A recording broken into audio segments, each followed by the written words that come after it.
kalau sudah berurusan dengan duit, ya, duit. Makanya gue baru pertama kali nih lihat nih, ya, para donatur meminta uang donasinya kembali.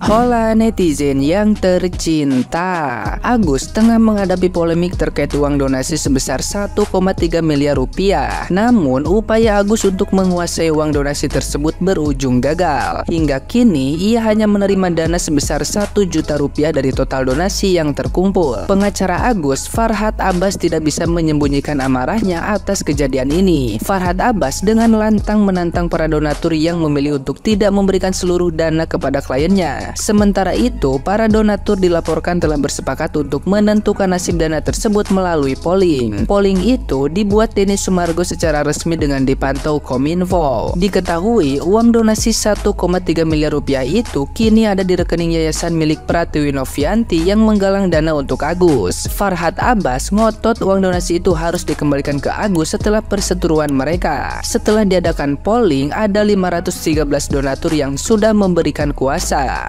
Dari 513 itu, 8 donatur memilih uangnya diserahkan kepada Agus. Sementara 253 donatur memilih donasi dialihkan kepada pihak lain yang lebih membutuhkan. Lalu ada 82 donatur yang meminta uangnya dikembalikan. Dari ketiga pilihan itu, total uang yang diserahkan kepada Agus baru ada 1 juta rupiah. Sementara untuk pihak lain ada 104 juta rupiah dan yang meminta dikembalikan total 16 juta rupiah. Itu artinya dari polling sementara ini, Agus hanya mendapat sumbangan 1 juta rupiah saja. Sementara sebagian besar dari donatur yang sudah menyumbang tidak rela uangnya diberikan kepada Agus. Farhad Abbas pun menanggapi hasil polling itu dengan sinis. Farhad Abbas menantang para donatur yang ingin mengambil uang dipersilahkan datang ke rumahnya. Bahkan Farhad Abbas juga berencana melaporkan para donatur ke dinas sosial.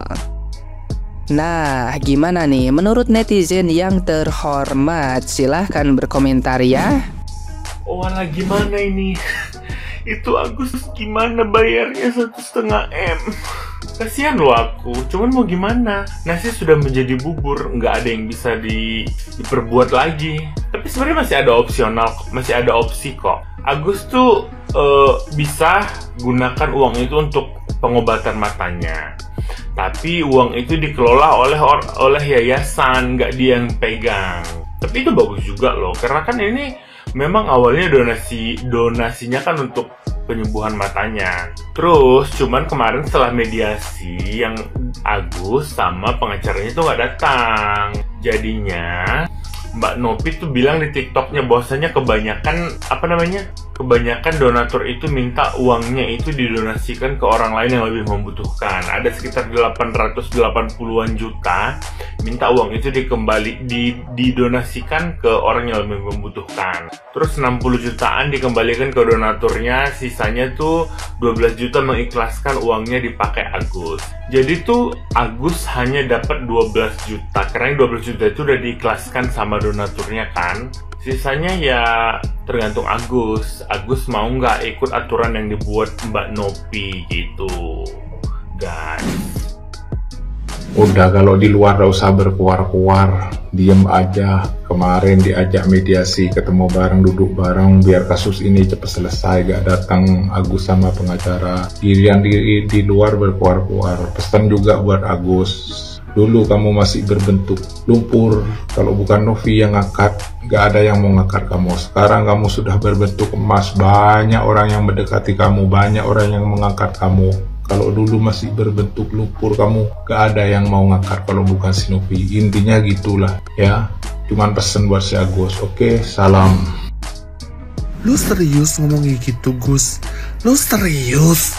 Hah? Dan lu bilang katanya lu tidak mendapatkan arahan apapun untuk menggunakan uang itu seperti apa? Gila, lu bener-bener gila ya kan? Lu bikin gila.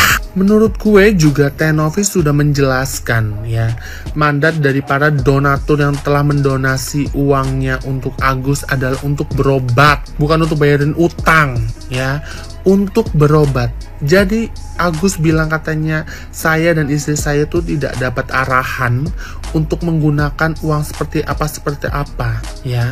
aduh makin blunder ya kan. Udah jelas-jelas itu untuk berobat. Untuk berobat ya, bukan bayar utang ya. Dan Tenovi juga sempat memposting hal tersebut ya, karena para donaturnya sudah menguasakan dan sudah dikuasakan oleh pengacara tentunya tentang donasi yang diserahkan kepada Agus Salim sejumlah 758.000.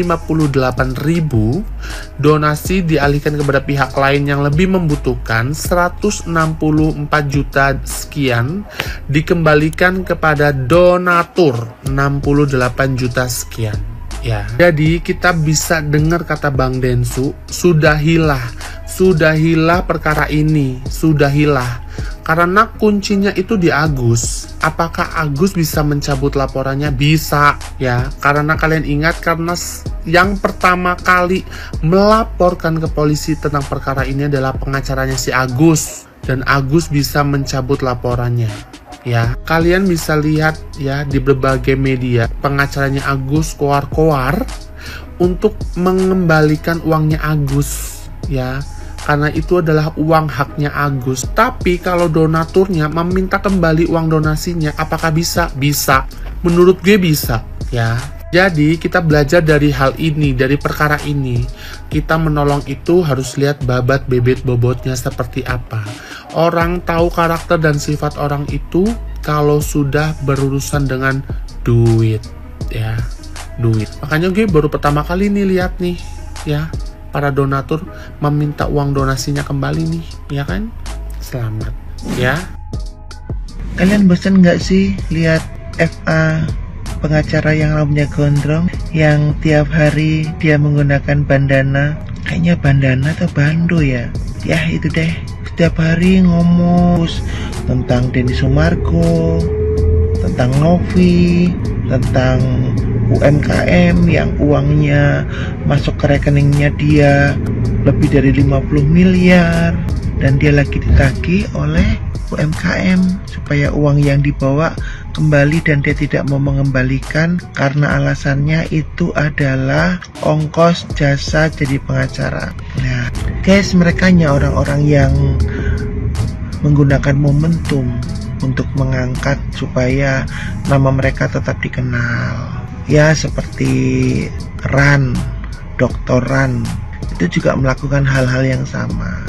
Atau HPH yang cincinnya banyak itu loh, itu juga melakukan hal yang sama. Mungkin untuk dulu melakukan hal-hal seperti ini supaya dikenal masyarakat dan tetap laris manis itu adalah strategi. Ya kalau orang-orang OKB sekarang tuh flexing lah dengan cara yang berbeda yang mereka lakukan.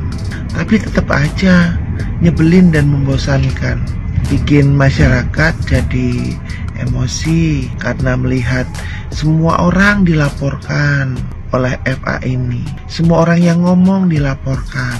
Makanya teman-teman gak usah pakai nama lengkap, pakai aja inisial atau kita sebut sebagai si gondrong berbando, itu aja. Kalau kita pakai namanya lengkap, bisa-bisa Anda dipolisikan.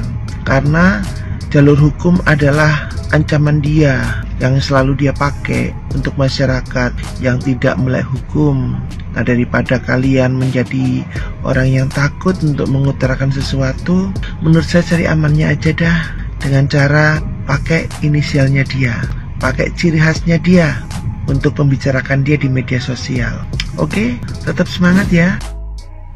Teman-teman boleh dicek ya video saat Agus pertama kali ketemu Mbak Novi, dan terakhir itu waktu dicek di rumah sakit di dokter mata. Itu menurut aku perubahannya tuh drastis banget. Awalnya kelopak matanya itu masih melihat, masih lebar, tapi sekarang itu udah mengecil. Kenapa? Karena mereka itu sibuk ngurusin hal-hal yang gak penting menurut aku ya. Mereka tuh ngeributin uang aja. Padahal pas saat selesai podcastnya Bang Densu, Agus masih bisa melakukan pengobatan. Bedanya uangnya itu dipegang sama yayasan, itu aja kok. Tetap masih bisa berobat. Kalau misalkan sekarang nurutin orang-orang pintar itu ya, Agus itu berobat enggak, sembuh enggak, uang juga enggak dapet. Ini menurut hemat aku ya, nggak usah melakukan laporan-laporan apapun itu karena itu menghabiskan uang. Dari rumah ke Polres itu harus pakai Grab. Grab itu kan harus dibayar. Belum lagi kita tuh ngumpulin berkas-berkas. Mending kalau cuma sekali beres. Lah ini kalau harus bolak-balik ke rumah ke Polres, berapa duit itu? Belum lagi nanti ini puncaknya ya, Agus itu melakukan persidangan dengan Aji. Itu butuh duit loh. Ih, aneh aku mah. Mendingan duitnya itu disimpan buat beli perban. Lagian Bang Eva itu gimana sih cara berpikirnya? Heran aku tuh, bener. Ngapain gitu loh mempersulit diri sendiri? Itu orang-orang yang di kantor polisi juga pasti bosen ngelihatnya. Dikit-dikit lapor. Padahal masih banyak pekerjaan yang harus diurusi. Ini mah ngurusin si Agus, wae. Blekok.